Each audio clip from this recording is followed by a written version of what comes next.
Nedelja.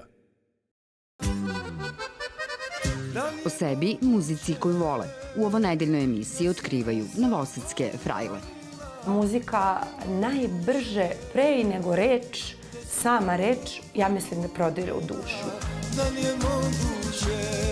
Toma je posebna osoba i mislim da smo mi svi pomalo Toma.